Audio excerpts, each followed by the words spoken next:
레위기 17장은 전에 나누었던 레위기 16장을 보충해 주는 내용으로서 앞장에서 대제사장이 모든 백성들을 위해 회막에서 송아지와 염소 피를 드리는 속죄제를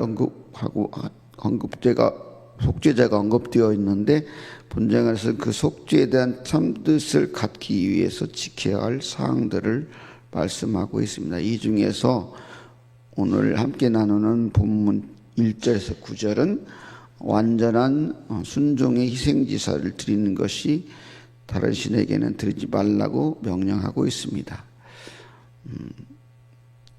하나님께서는 이스라엘 백성들이 어디서나 소나 어린 양이나 염소를 잡든지 반드시 회막문으로 끌고 가서 여호와의 성막 앞에서 제물을 드린 후에야 그 고기를 먹도록 했습니다. 그런데 여기서 드리는 제물은 그 제물의 피와를 제단에 뿌리고 또 기름을 불살라 여호와께 향기로운 향을 드리라고 했죠. 향기로운 냄새로. 그리고 나머지는 가져다가 이제 먹는 거예요. 이러한 규례를 이스라엘 백성들에게 주신 이유는 여기를 통해서 우리는 신앙적인 놀라운 교훈을 얻을 수가 있습니다. 하나님께서 오늘 본문을 통해서 우리에게 주시는 신앙적 교훈은 무엇이 있을까요? 첫째는 이 명령을 받는 모든 사람이 이 명령에 순종해야 함을 말하고 있습니다. 이렇게 주석에 보면은 이렇게 이 명령이 그 규례가 생김으로 인해서 이후에 이제 그 성막을 중심으로 이루어지는 그 예배 공동체가 형성이 되고, 또 이후에 이제 성전이 건축이 되면 예루살렘 성전을 중심으로 한 신앙 공동체가 이스라엘 나라가 형성되게끔 하는 그런 주례가 되는 거예요. 아주 중요한 거죠. 그렇게 함으로 인해서 이스라엘이 성결을 유지할 수 있도록 하는데 이가 있다고 이렇게 말을 합니다. 그렇게도 그것도 중요한 이유지요. 근데 첫째, 이 명령은 모든 사람이 그렇기 때문에 순종해야 된다는 거예요. 2절에 보면 아론과 그의 아들들과 이스라엘의 모든 자손에게 이르기를 여호와의 명령이 이러하시다 이렇게 돼 있잖아요. 그런데 읽은 여기 그 마지막 절을 유심히 보면은 8절에 이렇게 나오죠. 너는 또 그들에게 이르라. 이스라엘 집 사람이나 혹은 그들 중에 거류하는 거류민이나 번제나 제물을 드리되 이렇게 나오잖아요. 사실상 이스라엘과 함께하는 모든 사람들은 이 명령에 순종해야 된다는 의미예요. 왜냐하면 이 명령은 그래야 이 완전한 속죄의 그 제사가 완성되기 때문에, 완전한 제사가 그 명령을 다 지켜야 된다고 하는 거죠. 그래서 그것은 오늘날로 말하면 모든 사람들이 예배의 자리에 나와야 된다는 의미도 포함되는 거죠. 그런데 이 명령을 지키지 않으면 4절에는 자기 백성 중에 끊어지리라, 9절에는 회막문으로 가다가 여호와께 드리지 않으면 백성 중에서 끊어지리라 이렇게 말하고, 7절은 이는 그들이 대대로 지킬 영원한 규례라 이렇게 말합니다. 이 규례는 하나님의 명령으로서 반드시 지켜야 될 규례인 거예요. 이처럼 하나님의 명령은 모두가 순종해야 되는 거예요.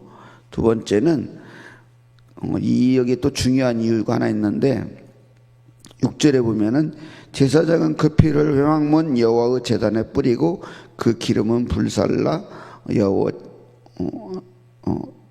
불살라 잘못 적었네요. 잠깐만. 6절에 보면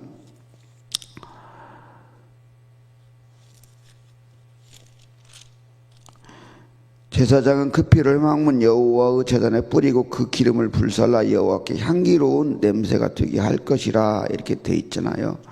두 가지가 다 중요해요. 피나 기름 다 중요한데 우선 피만을 언급하면, 이 피가 이제 그 생명은 피에 있음이라 그랬잖아요. 그래갖고 창세기에 보면은 노아의 그 방주 사건 이후에 9장 28절인가요? 창세기 9장 28절에 보면 하나님께서 육식을 허락을 하시잖아요. 9장 28절에 맞을 거예요. 그런데 그때 말씀하시기를 핏째는 먹지 말라 이렇게 말씀하시죠. 9장 28절에 아닌가? 하여튼 그 9장에 보면 창세기 9장에 육식을 허락하시는데 생물의 핏째는 먹지 말라고 그랬어요. 여기 9장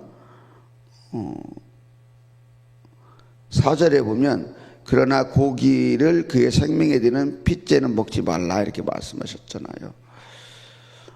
그래서 핏째 먹게 되면 뭐라고 나오냐면 그 이후에 그 생명을 그렇게 먹은 사람에게서 찾는다고 그렇게 말씀하시잖아요. 그러니까 살인한 거나 마찬가지인 게 그렇게 취급하겠다 이 말이죠. 하나님께서. 그래서 그 생명이 피에 있기 때문에 이렇게 피를 먹지 말고 하나님께 드리라고 한 것이기도 하고, 보면은 또 유심히 보면은 여기 오늘 나눈 말씀 유심히 보면 새 짐승이 언급이 되죠. 그 소, 어린 양, 염소. 그런데 양은 어린 양이라고 했잖아. 다른 거는 그냥 소, 염소 그랬는데 의도적으로 어린 양이라고 써놓은 거예요.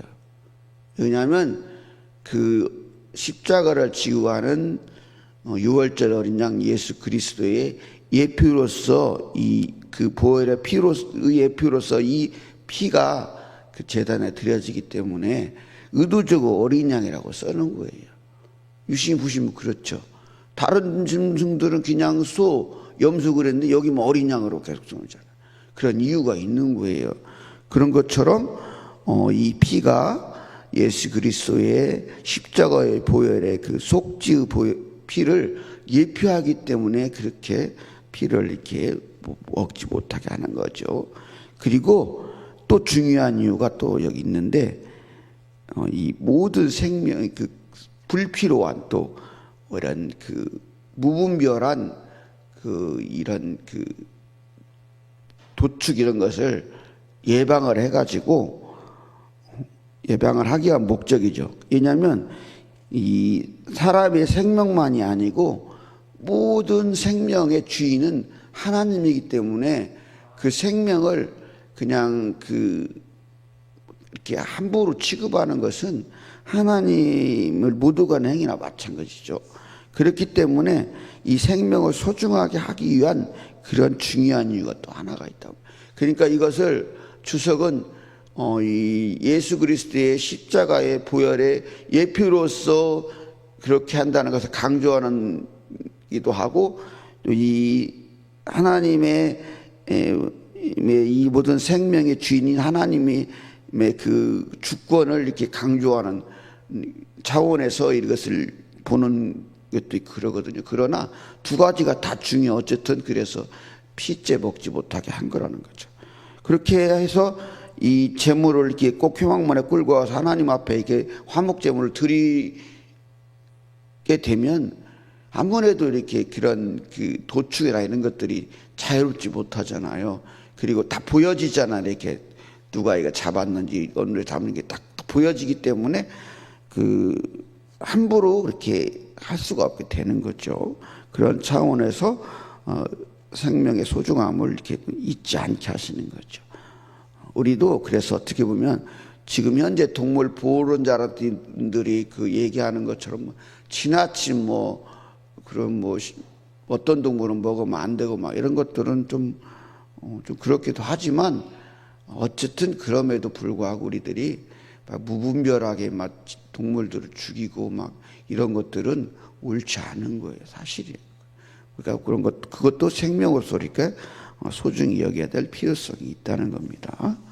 그런 차원에서 모든 생명을 소중하게 여기게 하심의 차원에서 이런 또 규례를 주셨다는 거죠. 그리고 마지막으로 거기에 좀 연결되긴 하는데 아주 중요한 게 우상 숭배를 방지하기 위한 목적이 있다고 합니다. 7절에 보면 그들은 전에 음란에게 섬기던 순념수를 다시 제사하지 말 것이라. 이는 대대로 영원히 지킬 규례니라.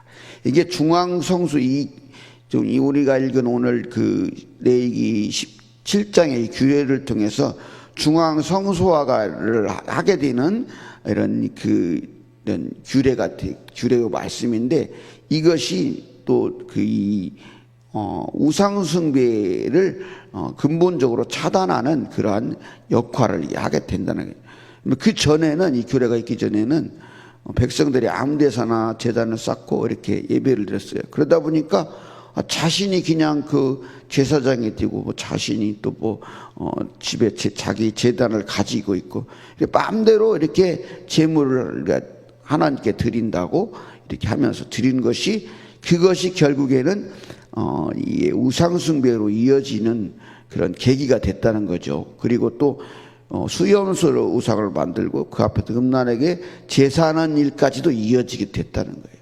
심지어 하나님께서 임재하시고 시내산에서 십계명을 주시기 위해서 그 모세가 시내산에서 40일 주야를 이렇게 있잖아요. 그 순간에도 그래가지고 금송아지 우상을 넣고 이렇게 우상숭배하라는 일이 벌어졌다는 거예요.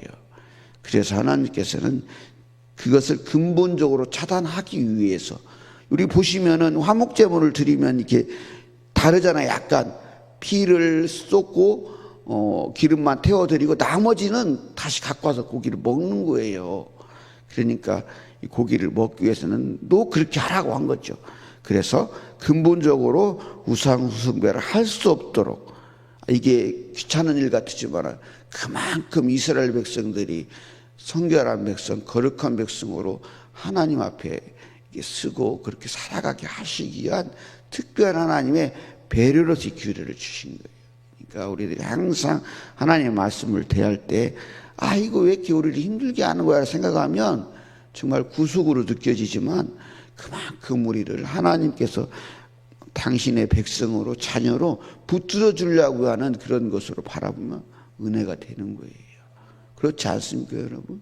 자녀들이 컸다고 해서 야야야 돌아갈 때 자존심하고 뭐 이렇게 60 먹은 70 먹은 어머니도 60 먹은 아들한테도 그러잖아요. 지금도 그런 것처럼 그게 하나님의 사랑이라고 생각하시면 은혜가 되는 겁니다.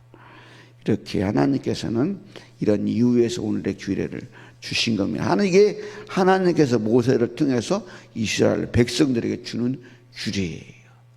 명령이라는 거죠. 그래서 그 명령은 누구나 지켜야 되는 거고, 또 모든 생명을 소중하게 여기게 되며 또 우상숭배를 방지하게 하는 목적이 있었다는 겁니다. 이렇게 오늘날 우리에게도 이 규례는 이렇게 그런 차원에서 봤을 때 중요한 거죠. 또 그러잖아요. 하나님의 명령인데도 불구하고 예배를 드리는 것, 그 다음에 교회에 모이는 것, 이런 것들을 그냥 내 자율대로 마음대로 이렇게 하죠. 또 구원의 문제까지도 제가 누구라고 말하기는 건데 유튜브를 보면서 제가 한심했어요.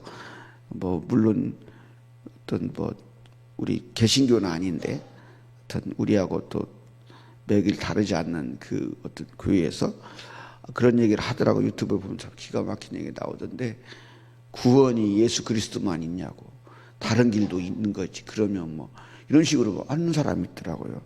그런데요, 저도 상당히 진보적인 사람이 생각하지만, 아무리 해도 타협할 수 없는 문제는 예수 그리스도를 통하지 않고 구원의 길이 열려질 수가 없다는 거예요. 그렇기 때문에 그러면 다른 쪽에는 구원이 완전히 없냐? 그렇게는 우리가 말할 수는 없어요. 왜냐하면 구원의 문제는 오직 하나님에게 달려있기 때문에 이 사람이 구원을 받았네 안 받았네는 우리가 말할 수는 없어요. 그 사람이 믿음이 있는지 없는지 우리는 모르거든요. 그렇지만은 분명한 거는 성경이 말하는 것처럼, 사도행전 4장 12절에 분명히 말하는 것처럼 예수 그리스도 이외에 다른 구원받을 다른 이름을 준 적이 없다. 확실한 거예요. 그건 타협할 수가 없는 문제죠.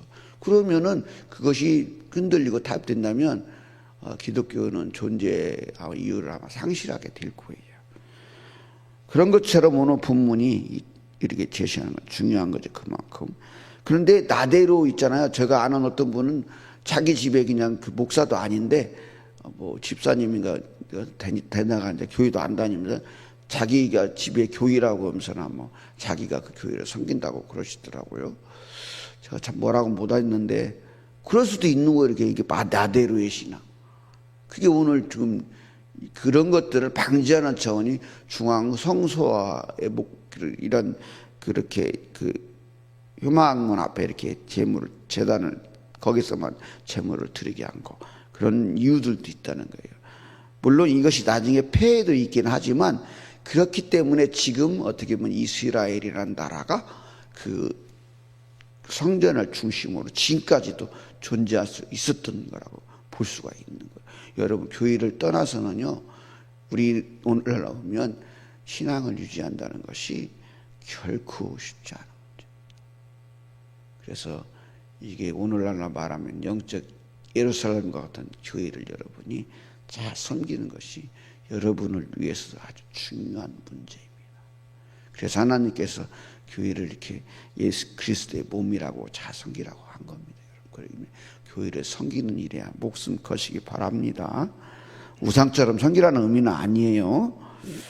이렇게 우리가 이렇게 하나님의 말씀을 오늘 주신 말씀처럼 온전하게 믿음을 지켜감으로 우리 구원의 은혜를 누리면서 또 영생의 복을 함께 누리는 우리 교회와 성도님들 되기를 소망합니다.